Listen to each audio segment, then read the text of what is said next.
গতকাল পেকুয়ে ডক্টর মিজানুর রহমান আজহারি একটা প্রোগ্রাম করেছে যেখানে লক্ষ লক্ষ তৌহিদি জনতা একত্রিত হয়েছে, যার কারণে কিন্তু ভারতের পিছনে আগুন ধরে গিয়েছে। এদিক দিয়ে ডক্টর মিজানুর রহমান আজহারি মাহফিলটা করে আসার পরেই কিন্তু একটা বাণী বা একটা স্ট্যাটাস জাতির উদ্দেশ্যে দিয়েছে, যেই স্ট্যাটাসটা সকলের ভেবে দেখা দরকার। তা না হলে কিন্তু ডক্টর মিজানুর রহমান আজহারি সাহেবের বক্তব্য আপনারা মাঠে ময়দানে শুনতে পারবেন না। তিনি কিন্তু প্রোগ্রাম করবেন না। কেন করবেন না? অনেকেই মনে করতে পারেন তাহলে কি অনেক দামি হয়ে গেল? না ভাই, ঘটনা তো আছে, আগেই কোনো মন্তব্য করার দরকার নেই। আগে পুরো ভিডিওটি দেখুন, সব কিছু জানতে পারবেন। আর হ্যাঁ, আজকের ভিডিওটি আপনারা একটু শেয়ার করে দিবেন। উনি লিখেছেন যে দয়া করে আমার প্রতি একটু ইহসান করুন। আজহারি কেন ইহসান করতে বললেন চলুন একটু আপনাদেরকে বিস্তারিত জানাই। কক্সবাজারের পেকুয়া উপজেলায় ইসলামিক প্রোগ্রাম, লাখো জনতার ভিড় ঠেলে স্টেজে উঠতে প্রায় ঘণ্টাখানেক সময় লেগেছিল মাওলানা মিজানুর রহমান আজহারির। প্রোগ্রাম শেষেও হয়েছিল একই অবস্থা। এভাবে চলতে থাকলে হয়তো নিরাপত্তার স্বার্থে তার পক্ষে আর বড় আয়োজনে যোগ দেওয়া সম্ভব হবে না। শনিবার 28 ডিসেম্বর রাতে নিজের ভেরিফাইড ফেসবুক পেজে এ পোস্ট করেন জানিয়েছেন ডক্টর মিজানুর রহমান আজহারি। তিনি লেখেন, আমি কোরআনের একজন নগণ্য ছাত্র, আপনাদের দিনী ভাই, দয়া করে আমার প্রতি একটু ইহসান করুন। সবশেষে দেশে 2019-2020 সালেও ক্রাউড সামলাতে গিয়ে একাধিক ইনজুরিতে শিকার হয়েছিলাম। এবারও এরকম দুর্ঘটনার আশঙ্কা করছি। দয়া করে স্টেজে যাওয়ার পথে কিংবা ফেরার পথে মোসাফাহা করার জন্য বা ছবি তোলার জন্য ভিড় করবেন না। আলোচনা চলার সময় স্টেজের দুই পাশে দাঁড়িয়ে ধাক্কাধাক্কি ও বিশৃঙ্খলা সৃষ্টি করবেন না। মিজানুর রহমান আজহারি লেখেন, প্রতিটি প্রোগ্রামে মূল প্যান্ডেলের বাইরে আলাদা মাঠে একাধিক সুবিশাল এলইডি স্ক্রিন থাকবে। আমাকে সরাসরি দেখতে না পেলেও এলইডিতে দেখার সুযোগ থাকছে। আইনশৃঙ্খলা বাহিনীর সঙ্গে অযথা ঝামেলা জড়াবেন না। সেফ এন্ট্রি এবং সেফ অ্যাক্টিভ নিশ্চিতকরণে আয়োজকদের সব দিক নির্দেশনা মেনে চলুন। আজহারি লেখেন, অতি আবেগী হয়ে কোরআনের মাহফিলের পরিবেশ নষ্ট করা কাম্য নয়। কোরআন প্রেমীরা স্মার্টলি সব কিছু হ্যান্ডেল করতে পারে। দয়া করে দায়িত্বশীলতার পরিচয় দিন। আপনাদের আন্তরিক সহযোগিতা ছাড়া এত বড় আয়োজনগুলো সফলভাবে সম্পন্ন করা অসম্ভব। ক্ষমার অনুরোধ জানিয়ে তিনি লেখেন, আমি আল্লাহর জন্য আপনাদেরকে ভালোবাসি এবং এটা বিশ্বাস করি নিশ্চয়ই আপনারাও আল্লাহর জন্যই আমাকে ভালোবাসেন। আপনাদের এই উষ্ণ ভালো লাগা আমি দূর থেকে ভীষণ অনুভব করি। কিন্তু সবাই যদি কাছে এসে মুসাফাহা করতে চান, কথা বলতে চান, আমি কথা বলতে চাই, ছবি সংরক্ষণ করতে চাই, তাহলে আল্লাহর জন্য ভালোবাসার এই দাবি পূরণ করা আমার জন্য কষ্টকর হয়ে যাবে। আমার এই সীমাবদ্ধতাকে ক্ষমা সুন্দর দৃষ্টিতে দেখার অনুরোধ জানাচ্ছি। অবশেষে তিনি লেখেন, আগামী প্রোগ্রামগুলোতে আমরা অনেক বেশি সচেতন ও শৃঙ্খল থাকব এবং এই প্রত্যাশাই রইল। সবাই ভালো থাকুন, সুস্থ থাকুন। শীঘ্রই আপনাদের সঙ্গে দেখা হচ্ছে আপনাদের প্রাণের বিভাগে ইনশাল্লাহ। তার মানে উনি প্রত্যেকটা বিভাগেই কিন্তু ইনশাল্লাহ প্রোগ্রাম করবে, এটা কিন্তু আমরা ইতিমধ্যেই লাস্টের বাণী থেকে জানতে পারলাম। তো আসলে দেখেন, পেকুয়ে যে মাহফিলটা হয়েছে, যেখানে অসংখ্য মুসল্লিরা উপস্থিত হয়েছিল, বলতে পারেন যে আল্লামা দেলোয়ার হোসেন সাইদি সাহেবের পরেই কিন্তু ডক্টর মিজানুর রহমান আজহারির মাহফিলে এরকম শ্রোতা ভিড় করছে, লক্ষ লক্ষ শ্রোতা, যেখানে হেলিকপ্টার থেকে নেমে মাহফিলের স্টেজে উঠতেই যার 1 ঘন্টা সময় লেগেছে। তাহলে বুঝুন অবস্থা কি। তিনি বলেছেন যে আমার স্টেজে আসতে বা যারা আমার সামনে ভিড় জমিয়েছিল, পুলিশ কিন্তু লাঠি চার্জ করে আমাকে স্টেজে নিয়ে এসেছে। তো আসলে এটা কিন্তু কাম্য নয়, উনিও কিন্তু এটা চায় না। তো আসলে দেখেন, আমি আসলে বলতে চাই, যেখানে স্টেজ মাহফিল করুক না কেন, উনি প্রত্যেকটা বিভাগে যেহেতু আসতে চেয়েছেন, আল্লাহ তাআলা ওনাকে হায়াত দান করুন এবং যেই ভালোবাসা উনি পেয়েছেন, আরও ভালোবাসার পাত্র ওনাকে আল্লাহ তাআলা বানিয়েছেন। সম্মানটা শুধু কোরআনের জন্য, বাট আর কোনো কিছুর জন্যই নয়। এখন কথা হলো যে এই ডক্টর মিজানুর রহমান আজহারির মাহফিল যেখানেই হবে, আপনারা একটু সচেতন থাকবেন এবং মানে সবাইকে উদ্দেশ্য করে আমি তার পক্ষ থেকেই কথাগুলো বলছি। উনি যেই আবেদনটা জানিয়েছে যে মোসাফা করা, তার সাথে একটু সাক্ষাৎ করা, তার সাথে একটা সেলফি তোলা, এই চিন্তা করলে কিন্তু ভাই বিশৃঙ্খলা সৃষ্টি হবে। মানুষ যদি হঠাৎ করে একজন পা পিছলে নিচে পড়ে যায়, বেঁচে ফেরার কোনো কায়দা নেই, একদম সিরিয়াস একটা হয়ে যাবে। তো তাই ডক্টর মিজানুর রহমান আজহারি সাহেবের এই স্ট্যাটাসটা আপনারা একটু শেয়ার করে দেবেন আর সবাই সচেতন থাকবেন ইনশাআল্লাহ। আশা করি আপনার ভিডিওটা শেয়ার করবেন। মিজানুর রহমান আজহারি সাহেবের পক্ষ থেকে ভিডিওটা আপনারা শেয়ার করে দেন। তো ভালো থাকবেন সবাই। আর আমাদের চ্যানেল বা আমাদের এই পেজে নতুন হলে ফলো করে দিন বা সাবস্ক্রাইব করে দিন। যারা করেছেন সবাইকে ধন্যবাদ। তো ভালো থাকবেন সবাই, নতুন করে ভিডিওতে দেখা হচ্ছে। আল্লাহ হাফেজ। সুখবর সুখবর সুখবর, বাংলাদেশের সকল ইমাম মুয়াজ্জিনদের জন্য একটা সুখবর রয়েছে। প্রিয় দর্শক শ্রোতা, সুখবরটা কি যেটার আশা আপনারা সারা জীবন করেছিলেন বা যেটার মনের আকাঙ্ক্ষা ছিল সেটাই হতে যাচ্ছে।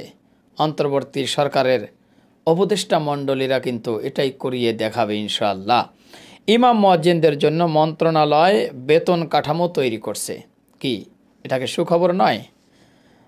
একটা মসজিদের ইমামকে 5,000 টাকা বেতন দিয়ে সারাদিন মসজিদে ইমামকে 5 ওয়াক্ত নামাজ পড়ানো লাগে, মসজিদ পরিষ্কার করা লাগে, টয়লেট পরিষ্কার করা লাগে, খাদেমের কাজ করা লাগে, বাদ বাকি 5 ওয়াক্ত আজান দেওয়া লাগে, মুয়াজ্জিনের কাজ করা লাগে, আবার নামাজও পড়ানো লাগে। মাস শেষে বেতন 5,000। 2,000 টাকা হাতায় ধরিয়ে দিয়ে বলে, হুজুর এই মাসে কালেকশন ভালো হয় নাই, সামনের মাসে 3,000 পোষায়া দেব না। এই তো ইমামদের অবস্থা। তো ইনশাআল্লাহ অবশেষে আলহামদুলিল্লাহ ইমাম মুয়াজ্জিনদের জন্য মন্ত্রণালয় বেতন কাঠামো তৈরি করছে। চলুন একটু বিস্তারিত জানাই। অনেকেই বলতে পারেন যে ভুয়া নিউজ শেয়ার করতেছি ভাই। এই যে একটু ভালো করে দেখেন চোখ লাগাইয়া, ঠিক আছে? কালবেলার একটা নিউজ, ধর্ম উপদেষ্টা কি বলতেছে চলুন শুনি। ধর্ম বিষয়ক মন্ত্রণালয়ের উপদেষ্টা ডক্টর আফম খালিদ হোসেন বলেছেন, ইমাম মুয়াজ্জিনদের জন্য ধর্ম মন্ত্রণালয় একটি বেতন কাঠামো তৈরি করেছে, যার কাজ চলমান রয়েছে। কাজ শেষে প্রধান উপদেষ্টার অনুমোদন নিয়ে কাজটি গ্যাজেট করা হবে। আর এটি সরকারি স্বায়ত্তশাসিত, আধা স্বায়ত্তশাসিত প্রতিষ্ঠানের ইমামদের জন্য কার্যকর হবে। মঙ্গলবার 31শে ডিসেম্বর দুপুরে বরিশাল ইসলামিক ফাউন্ডেশন মিলায়তনে ধর্ম বিষয়ক মন্ত্রণালয়ের আয়োজনে ইমাম প্রশিক্ষণ ও একাডেমি বরিশাল কেন্দ্রে প্রশিক্ষণরত ইমাম মুয়াজ্জিনদের সঙ্গে মত বিনিময় সভায় প্রধান অতিথির বক্তব্যে কথা বলেন তিনি বলেন, যেসব মসজিদে বেসরকারিভাবে পরিচালিত তাদেরকেও আমরা উদ্বুদ্ধ করব মাশাআল্লাহ। পাশাপাশি ইমাম মুয়াজ্জিনদের মুসল্লিদের কাছাকাছি থাকার ব্যবস্থা মসজিদের কাছাকাছি থাকার ব্যবস্থার জন্য আমরা প্রস্তাব রেখেছি। একই সঙ্গে তাদের জন্য উৎসব ভাতা দেওয়ার প্রস্তাবও রেখেছি। আশা করি এতে ইমাম মুয়াজ্জিনদের জীবন মান উন্নত হবে। খুবই সুসংবাদ একটা মনে করতে পারেন। ধর্ম উপদেষ্টা বলেন, প্রশিক্ষণ অত্যন্ত জরুরি। এর মাধ্যমে মানুষের সক্ষমতা বৃদ্ধি পায়, উৎসাহ উদ্দীপনা সাধিত হয় এবং প্রশিক্ষণের মাধ্যমে পেশাগত দক্ষতা আমরা অর্জন করতে পারি। যেসব ইমাম মুয়াজ্জিন প্রশিক্ষণ নিয়েছেন অথবা নিচ্ছেন, তারা ইমামতির পাশাপাশি যাতে ছোট ব্যবসা, কুটির শিল্প, মৎস্য চাষ, ক্ষেত খামার, কবুতর পালন অথবা কোয়েল পাখি পালন করে স্বাবলম্বী হতে পারেন, এজন্য বিনা সুদে আমরা তাদের ঋণ দিচ্ছি। অর্থাৎ আপনি সামান্য পুঁজি নেবেন, আমরা সামান্য পুঁজি দেব। ইমামতির পাশাপাশি ব্যবসা করে স্বাবলম্বী হবেন, এতে লজ্জার কিছু নেই। একদম সুন্দর কথা বলছে। আমি বিস্তারিত দুটি কথা বলে আজকের ভিডিওটি শেষ করব, সবাই শুনে যাবেন। তিনি বলেন, আমরা প্রাথমিকভাবে সিদ্ধান্ত নিয়েছি একটা ওয়াটার ট্রিটমেন্ট প্ল্যান্ট করব। সেখান থেকে মিনারেল ওয়াটার তৈরি করে বাজারে সাপ্লাই দেব। যা লাভ হবে সেটা ইমাম মুয়াজ্জিনদের কল্যাণে ট্রাস্টে যাবে। আমাদের সময় কম হলেও আমরা শুরু করতে চাই, আর কারো কাছে আমাদের টাকাও চাইতে হবে না। আমরা প্রাথমিকভাবে নিয়ত করেছি পানির বোতলের নাম দেব ইমাম। মাশাআল্লাহ। জাকাতের বিষয়ে তিনি বলেন, মোবাইলে একটি অ্যাপস করা হয়েছে, যার কার্যক্রমের রিভিশন চলছে। এই অ্যাপের মাধ্যমে যে কেউ ঘরে বসে ইসলামিক ফাউন্ডেশনের জাকাত ফান্ডে টাকা দিতে পারবেন। তিনি বলেন, হজ ব্যবস্থাপনায় আমরা পরিবর্তন এনেছি। এরই মধ্যে খরচ 1 লাখ টাকা কমানো হয়েছে আলহামদুলিল্লাহ। হজ ব্যবস্থাপনার ভিতরে কিছু ত্রুটি দূর করা হয়েছে, যে সঙ্গে সরকার কিংবা ধর্ম মন্ত্রণালয়ের খরচে কোনো অতিথিকে বিনা পয়সায় হজ করা আমরা করাবো না বলে একমত হয়েছি। শুধু হজ ব্যবস্থাপনার সঙ্গে যারা যুক্ত একমাত্র তারাই হজে যাবেন। কোনো এজেন্সি যদি কোনো হাজির সঙ্গে প্রতারণা করে তাহলে তাকে আমরা ধরব। দালালগুলারে মনে করেন যে আটকাবে।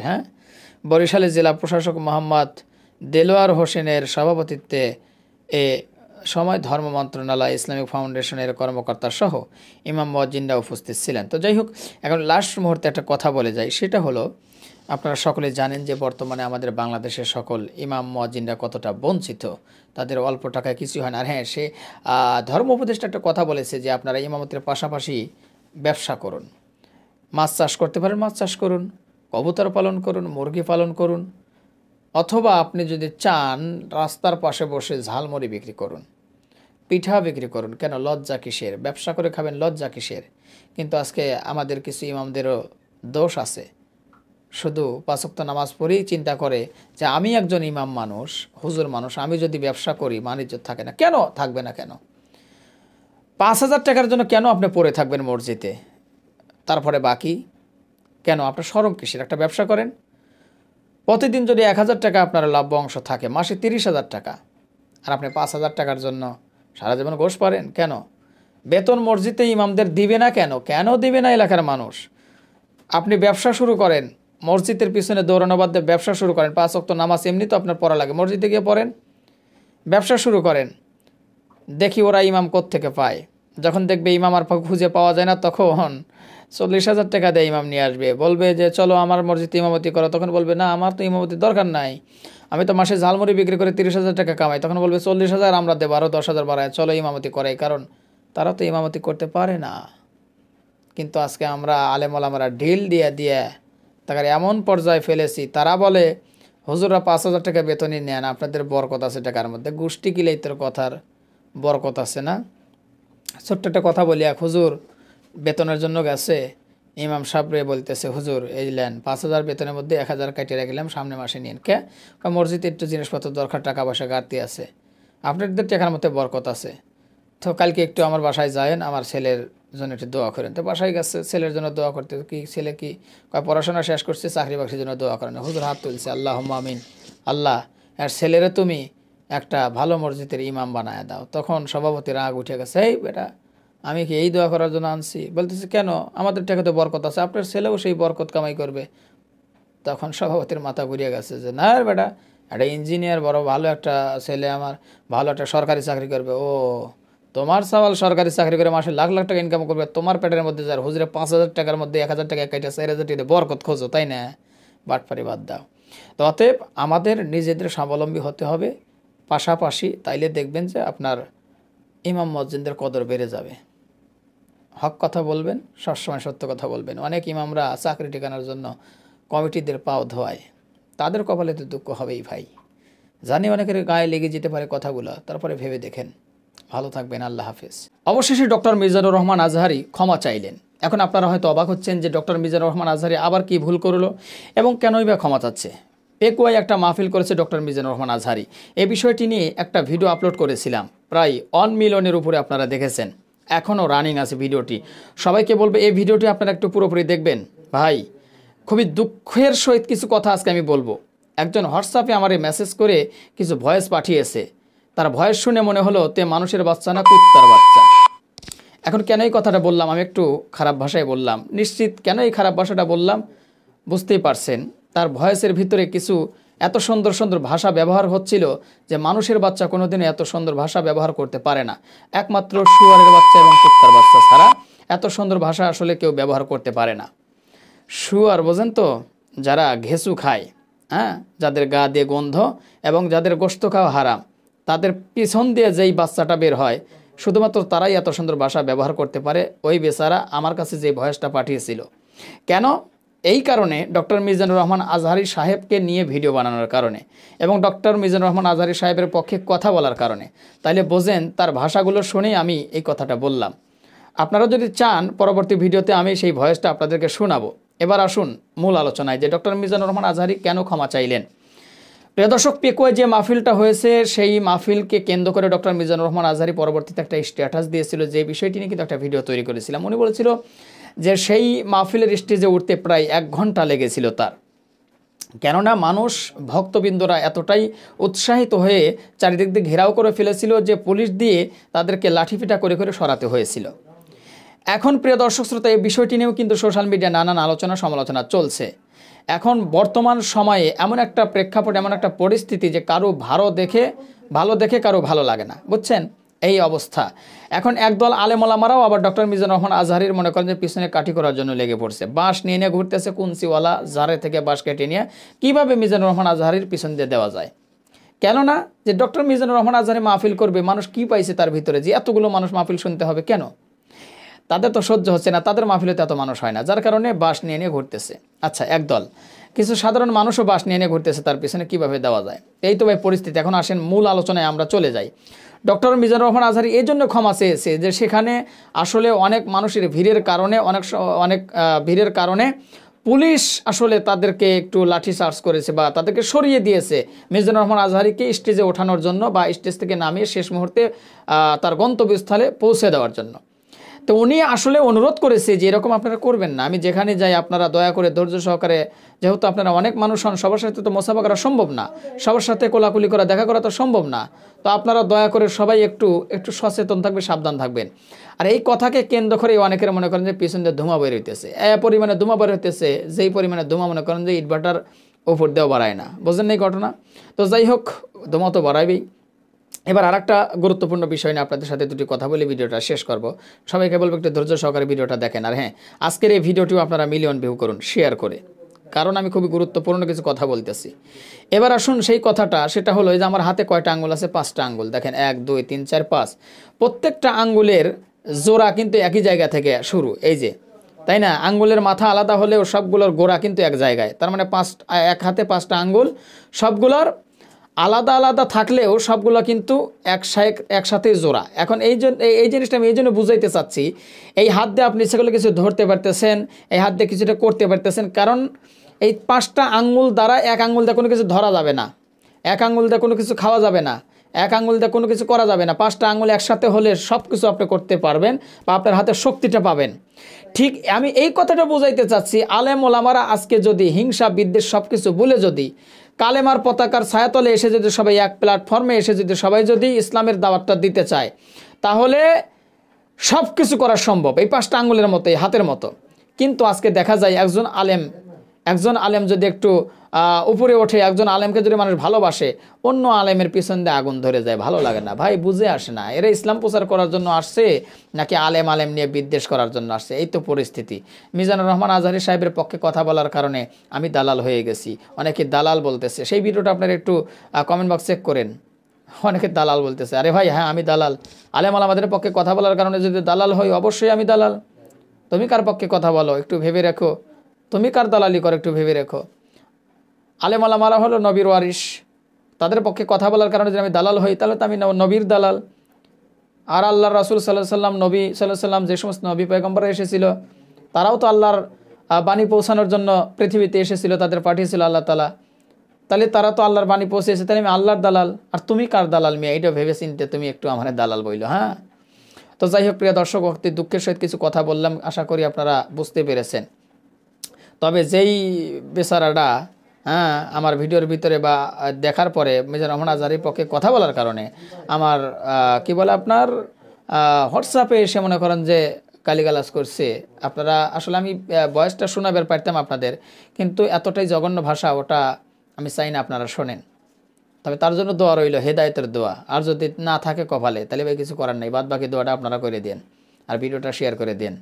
আমাদের পেজ নাসির হোসেন নতুন ফলো করেন প্রতিনিয়ত গরম গরম খবরগুলো পেতে। যারা করেছেন তাদের ধন্যবাদ, ভালো থাকবেন, আল্লাহ হাফেজ।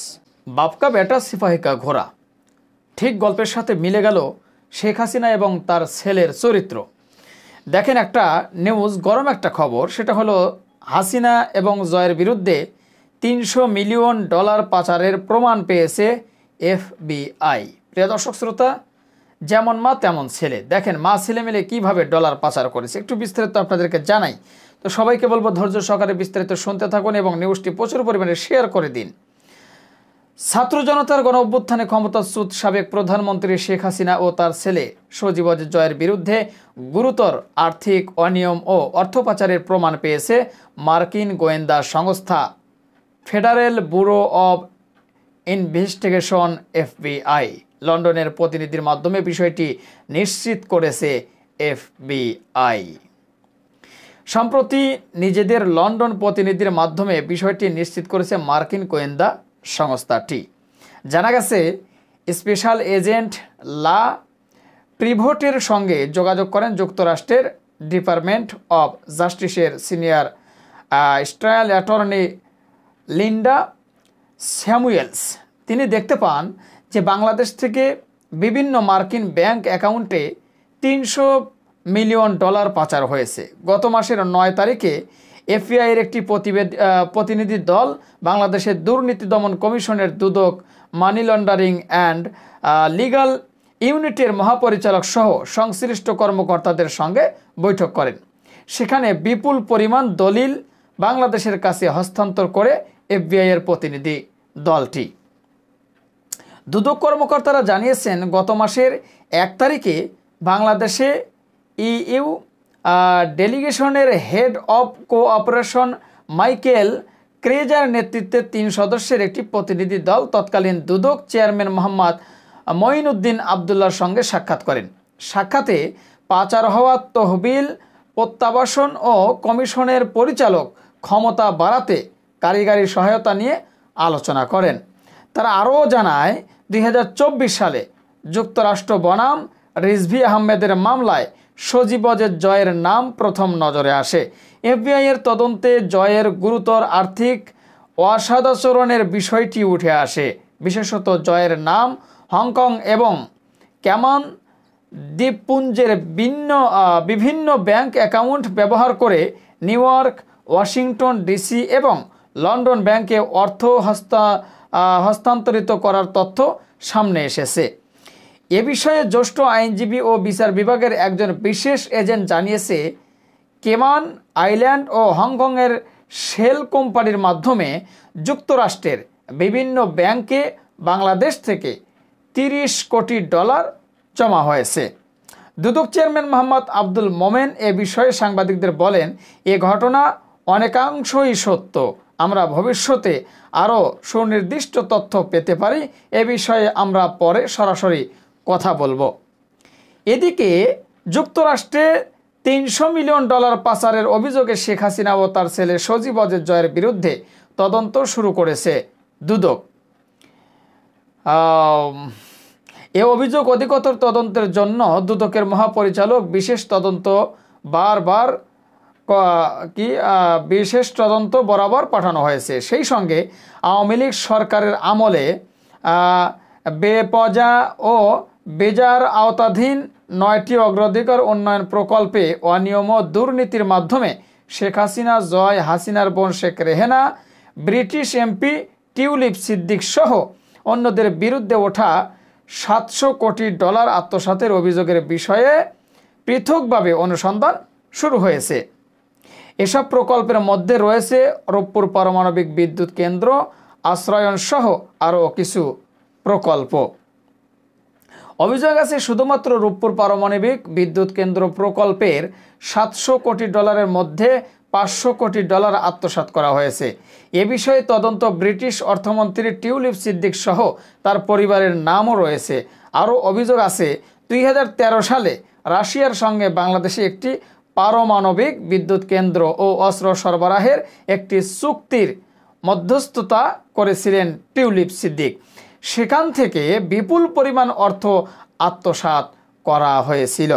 সম্প্রতি দেশের অর্থনীতির অবস্থা নিয়ে প্রকাশিত শ্বেতপত্রে বলা হয়েছে, আওয়ামী লীগ সরকারের অধীনে 2009 থেকে 2023 সালের মধ্যে বাংলাদেশ বার্ষিক $16 বিলিয়ন পাচার করা হয়েছে। তো প্রিয় দর্শক শ্রোতা, আশা করি সবগুলো বিস্তারিত নিউজ আপনারা জানতে পারলেন যে আসলে শেখ হাসিনার শেখ রেহেনা এবং টিউলিপ সিদ্দিক এবং শেখ হাসিনার ছেলে গুণধর পুত্র সজীব জয় আসলে তারা পরিবার মিলে কিভাবে বাংলাদেশের টাকা বিদেশে পাচার করেছে। তো সব কিছু বিস্তারিত আপনারা জানলেন। তো অবশ্যই আপনাদের মূল্যবান মতামত জানাবেন, আর হ্যাঁ পারলে ভিডিওটি শেয়ার করে সবাই দেখার সুযোগ করে দেবেন। আর আমাদের পেজ নাসির অফিসিয়াল নতুন হলে ফলো করবেন। যদি ইউটিউব চ্যানেল থেকে দেখে থাকেন অবশ্যই চ্যানেলটি সাবস্ক্রাইব করবেন। যারা করেছেন সবাইকে ধন্যবাদ জানিয়ে ভিডিওটি এখানে শেষ করছি। ভালো থাকবেন সবাই, আল্লাহ হাফেজ। বড় ব্যাখ্যার খবর আছে ভাই, শেখ হাসিনাকে ক্ষমতায় রাখতে উচ্চ আদালতের ক্ষমতা ব্যবহার করা হয়েছে। কথাটি বলেছেন কে? আইন উপদেষ্টা ডক্টর আসিফ নজরুল। একটু বিস্তারিত আপনাদেরকে জানানোর চেষ্টা করব। তো সবাইকে বলবো একটু ধৈর্য সহকারে আজকের এই নিউজটি আপনাদেরকে দেখতে হবে এবং শুনতে হবে। চলুন একটা লাইক দিয়ে মূল নিউজে চলে যাই। শেখ হাসিনাকে ক্ষমতায় রাখতে উচ্চ আদালতের ক্ষমতা ব্যবহার করা হয়েছে বলে মন্তব্য করেছেন আইন উপদেষ্টা আসিফ নজরুল। তিনি বলেন, আদালত তার ক্ষমতা প্রয়োগ করে শেখ হাসিনাকে শক্তিশালী করেছেন, এজন্য দায়ী সুষ্ঠু নির্বাচন না হওয়া। সোমবার 23শে ডিসেম্বর রাজধানীর সিরডাপ মিলায়তনে সেন্টার ফর গভর্নেন্স স্টাডিজের সিজিএস গণতান্ত্রিক পুনর্গঠনের জন্য সংলাপ বিচার বিভাগ প্রসঙ্গ শীর্ষক অনুষ্ঠানে এসব কথা বলেন আসিফ নজরুল। রাষ্ট্র সংস্কারের কথা উল্লেখ করে আইন উপদেষ্টা বলেন, ঐক্যমত শক্ত থাকলে পরবর্তীতে কোনো রাজনৈতিক দল আসলেও যেসব বিষয়ে সংস্কার আসবে তা কেউ পরিবর্তন করতে পারবে না। তিনি আরও বলেন, উচ্চ আদালতে বিচারক নিয়োগ আইন তৈরি করা, উচ্চ আদালতের আলাদা সচিবালয় প্রতিষ্ঠা, স্থায়ী প্রসিকিউশন গঠন করা, এছাড়া আইনের ভুলগুলো সংশোধন করা।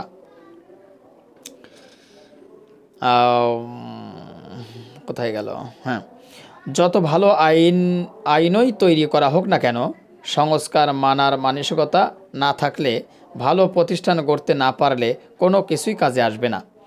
বছরখানেক সময় পেলে সংস্কার কাজগুলো করে যাওয়া সম্ভব। তার মানে তারা আরও বছরখানেক সময় চাচ্ছে জনগণের কাছ থেকে। যেসব বিষয়ে জাতীয় ঐক্যমত রয়েছে, প্রধান উপদেষ্টা ও সংস্কার কমিশন সেসব সংস্কার কার্যকর করার মৌখিক অনুমতি দিয়েছেন বলেও জানান আইন উপদেষ্টা।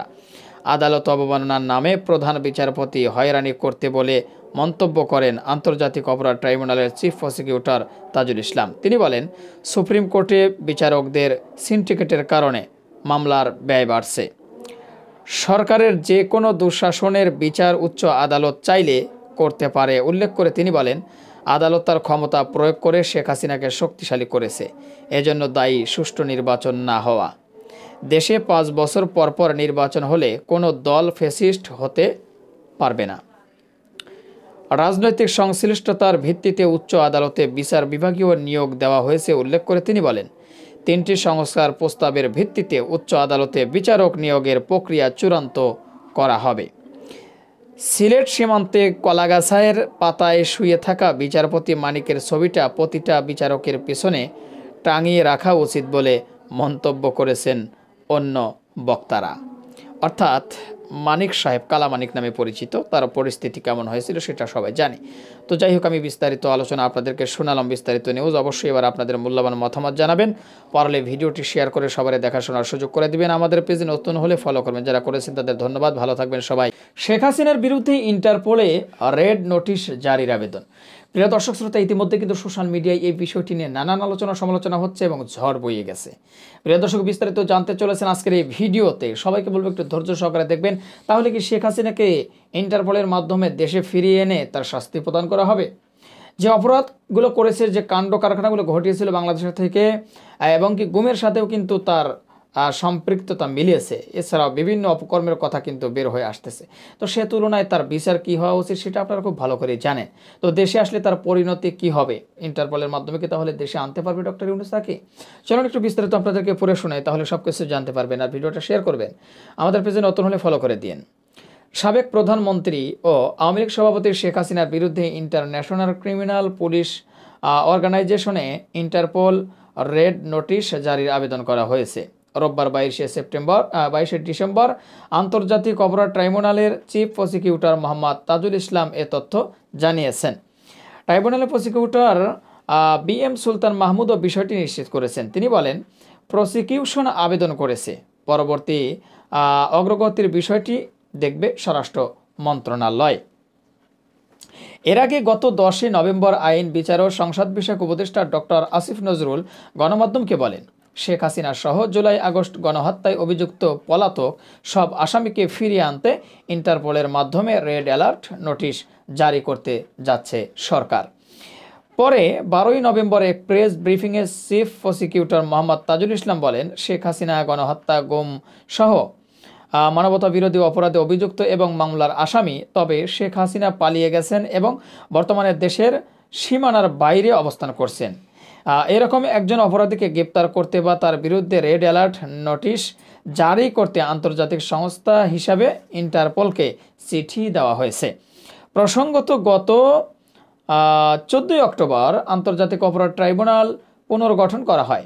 ট্রাইব্যুনালের চেয়ারম্যান হিসাবে নিয়োগ পান হাইকোর্টের বিচারপতি গোলাম মর্তুজা মজুমদার, আর সদস্য হিসাবে নিয়োগ পান হাইকোর্টের বিচারপতি শফিউল আলম মাহমুদ ও অবসরপ্রাপ্ত জেলা ও দায়রা জজ মহিতুল হক এনাম চৌধুরী। এর আগে চিফ প্রসিকিউটর সহ প্রসিকিউশন ও তদন্ত সংস্থার নিয়োগ দেওয়া হয়। এরপর মানবতা বিরোধী অপরাধে শেখ হাসিনা, তার মন্ত্রিসভার সদস্য, পুলিশ সদস্য সহ সংশ্লিষ্টদের বিরুদ্ধে গ্রেপ্তারি পরোয়ানা জারি করা হয়। তো যাই হোক প্রিয় দর্শক, আশা করি বিস্তারিত আপনারা জানতে পেরেছেন। অবশ্যই এবার আপনাদের মূল্যবান মতামত জানিয়ে দিন। আর হ্যাঁ, ভিডিওটা প্রচুর পরিমাণে শেয়ার করে দিন। আপনারাও কি চান শেখ হাসিনা যে অপরাধগুলো করেছে তার অপরাধের শাস্তিগুলো পাক? যদি চেয়ে থাকেন তাহলে অবশ্যই কমেন্ট বক্সে একটু হা অথবা নাটা জানিয়ে দিন। আর হ্যাঁ, ভিডিওটা প্রচুর পরিমাণে শেয়ার করে দিন। নাসির অফিসিয়াল পেজটি যদি নতুন হয়ে থাকেন, প্রতিনিয়ত এই ধরনের গরম গরম খবরগুলো পেতে আমাদের এই পেজটি ফলো দিয়ে আমাদের সাথে থাকবেন। যারা ইতিমধ্যে ফলো দিয়েছেন সবাইকে অসংখ্য ধন্যবাদ জানিয়ে ভিডিওটা এখানে শেষ করছি। আবারও দেখা হবে, কথা হবে নতুন কোনো টপিক, নতুন কোনো ভিডিও নিয়ে। ভালো থাকবেন সে পর্যন্ত। আল্লাহ হাফেজ। বাংলাদেশ নিয়ে যে ভারতের এত মাথা ব্যথা, যেই মাথা ব্যথা সারানোর জন্য মলম বা কোনো ধরনের ট্যাবলেট মনে হয় পৃথিবীর মধ্যে জন্ম হয় নাই। প্রিয় দর্শক, ভারতের যে মানুষগুলো গু এবং গোবর খায়, গরুর সোনা খায়, তারা আবার বাংলাদেশ নিয়ে এত মাথা ব্যথা। প্রিয় দর্শক, অবশেষে সালাম মারবো এখানে, লাশ পড়বে শ্মশানে। ইতিমধ্যে হয়তো এই ডায়লগটা শুনে বুঝতে পেরেছেন আমি কার কথা বলতে চাচ্ছি। আমাদের মিঠুন চক্রবর্তী, হ্যাঁ, যার একটা সিনেমা দেখেছিলাম সেই ছোট্টবেলা, ফাটাকেষ্ট। সে বলেছিল যে সালাম মারবো এখানে, লাশ পড়বে শ্মশানে। সত্যি মাইরি মনে করছে যে মনে হয় এটা সিনেমা। এ দাদাও এখন দেখি বাংলাদেশের বিরুদ্ধে কঠিন হুঁশিয়ারি দিচ্ছে ভাই। মানে কি যে একটা পরিস্থিতি, বাংলাদেশ নিয়ে কথা বললেই মনে হয় তারা নতুন করে ভাইরাল, এরকম একটা পরিস্থিতি হয়ে দাঁড়িয়েছে। সেটা একটু বিস্তারিত আপনাদেরকে জানাই, বিস্তারিত জানলে সব কিছু বুঝতে পারবেন। এই যে ভারত বর্তমানে বাংলাদেশকে নিয়ে যে এত নাড়াঘাটা করতেছে, এত মানে হইচই লাগানোর চিন্তা ভাবনা করতেছে, নতুন করে একটা ইস্যু জেগেছে। আপনারা সবাই জানেন যে একজন মুক্তিযোদ্ধার গলায় জুতোর মালা দিয়েছে। আর এই বিষয়টি নিয়ে ভারত আবার নতুন করে সরগরম সৃষ্টি করেছে এবং ভারতের কিছু গণমাধ্যম রয়েছে, পাঠামার্কা গণমাধ্যম, সেগুলো কিন্তু উঠে পড়ে লেগেছে যে কীভাবে বাংলাদেশকে দাবানো যায় বা বাংলাদেশকে নিয়ে গোটা বিশ্বের মধ্যে বাংলাদেশকে সমালোচিত করা যায়। তো অবশেষে মিঠুন চক্রবর্তী বলছে, হ্যাঁ, হাসিনা দেশ থেকে ভারত পালিয়ে যাওয়ার পরেই কিন্তু এইরকম ভারত বা ভারতের কিছু গণমাধ্যম বাংলাদেশকে উঠে পড়ে লেগেছে। এরা কিন্তু এরকম ছিল না ভাই। তো মিঠুন চক্রবর্তী আবার কি বলতেছে যে বাংলাদেশকে কড়া হুঁশিয়ারি দিলেন মিঠুন চক্রবর্তী। সম্প্রতি ভারত বাংলাদেশের দ্বিপাক্ষিক সম্পর্ক নিয়ে বাংলাদেশকে কড়া হুঁশিয়ারি দিয়েছেন ভারতীয় জনতা পার্টি বিজেপি নেতা ও বর্ষিয়ান অভিনেতা মিঠুন চক্রবর্তী। শনিবার 21 ডিসেম্বর হুগলির পান্ডুয়ায় বিজেপির সদস্য সংগ্রহ অভিযানে গিয়ে এ হুঁশিয়ারি দেন মিঠুন চক্রবর্তী। মিঠুন চক্রবর্তী বলেন, বাংলাদেশ নিয়ে আমাদের আবেগ অনুভূতি রয়েছে, পশ্চিমবঙ্গের অনেকেই সেটা মনে করে, কিন্তু বাংলাদেশ এরকম হয়ে যাবে আমরা কোনোদিন ভাবিনি। আবেগের জায়গা নষ্ট হয়ে যাওয়ায় খুব কষ্ট পেয়েছি। মানে তাদের আবেগটা হলো শেখ হাসিনাকে কেন পালিয়ে যেতে হলো বাংলাদেশ থেকে, এটাই হয়তো আমাদের ফাটাকেষ্ট সাহেবের আবেগ, যেটা বোঝা যাচ্ছে। হুঁশিয়ারি দিয়ে তিনি বলেন, বাংলাদেশ থেকে যেসব সতর্কবার্তা শুনছি, তাদের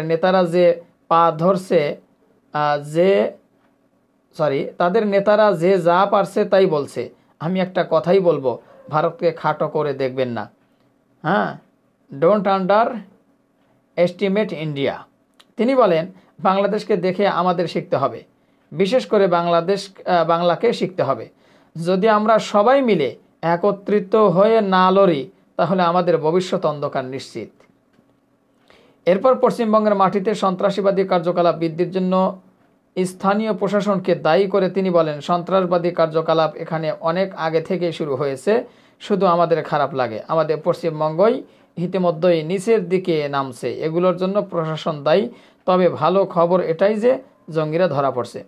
এখানে একটা জিনিস আপনারা একটু লক্ষ্য করুন, মিঠুন চক্রবর্তী বলছে, তিনি বলেন যে বাংলাদেশকে দেখে আমাদের শিখতে হবে। এই কথাটার অর্থ কি আপনারা বুঝছেন ভাই? যদি না বুঝে থাকেন আমি একটু বিশ্লেষণ করি।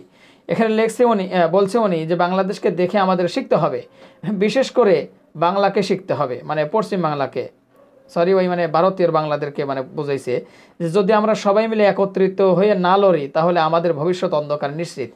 তার মানে বাংলাদেশে হাসিনাকে দেশ থেকে পালানো বাধ্য করেছে সবাই একত্রিত হয়ে, সবাই একসাথে হয়ে। এটা উনি বুঝতে পেরেছে যে বাংলাদেশে সবাই এক হয়ে গিয়েছে, শুধুমাত্র আওয়ামী লীগ ব্যতীত, হাসিনার সেলাসাম্বররা ব্যতীত, যার কারণে হাসিনার দেশ থেকে স্বৈরাচারী হাসিনা পালাতে বাধ্য হয়েছে। তো মিঠুন চক্রবর্তী একই কথা বলছে যে বাংলাদেশ থেকে আমাদের শিখতে হবে, আমাদের এক হতে হবে, না হলে কিন্তু কপালে দুঃখ আছে। ঠিক আছে, সালাম মারবো এখানে, লাশ পড়বে শ্মশানে। যাই হোক, ভিডিওটা শেয়ার করে দিবেন, হ্যাঁ, না হলে কিন্তু মারবো এখান থেকে। আর ভিডিওটা শেয়ার করবেন আপনারা ওই জায়গা থেকে, ঠিক আছে। আর মিঠুন চক্রবর্তী সম্পর্কে কিছু বলার থাকলে বলে যায়েন। আর আমাদের নাসির অফিসিয়াল পেজে নতুন হলে ফলো করে দিন। তো ভালো থাকবেন, আল্লাহ হাফেজ।